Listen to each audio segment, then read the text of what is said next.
Quand le chariot chargé de trésors est passé, soudain un homme a surgi de sous terre. Il a fixé un miroir sous le chariot, puis s'est caché à nouveau dans les feuilles. Voyant que le plan avait réussi, le sorcier a immédiatement ouvert un portail.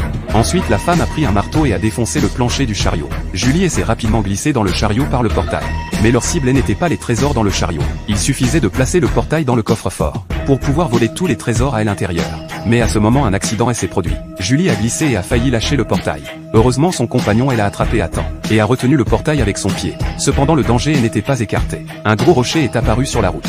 Julie a rapidement enroulé sa queue autour du chariot, et a tiré le cadre avec ses deux mains. Finalement la crise a été résolue. Julie s'est dépêchée de recouvrir le chariot. Ses compagnons à l'extérieur ont vite remis le plancher en place. Ensuite Julie a sorti un tableau pour dissimuler le portail.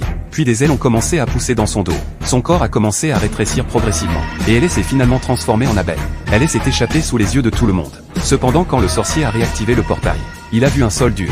En fait les soldats en transportant le tableau ne l'avaient pas bien posé et il était tombé par terre. Son compagnon ne voulant pas abandonner a sorti un poignard pour creuser. Mais dès qu'il a creusé 1 millimètre, les soldats dehors ont remarqué quelque chose d'étrange ici, au moment critique. Julie, avant que les soldats ne découvrent quoi que ce soit, a réussi à se transformer en ver de terre et s'est faufilée à l'intérieur. Mais étrangement le coffre-fort était complètement vide. Alors qu'ils étaient perplexes, soudain des étranges symboles sont apparus sous leurs pieds, puis des énormes lianes les ont emprisonnés. En fait l'ennemi avait déjà préparé une embuscade dans le trésor. Elle ne tuait pas directement les voleurs qu'elle attrapait, mais les envoyait à El Harem. Au son de la cloche, une scène terrifiante s'est produite.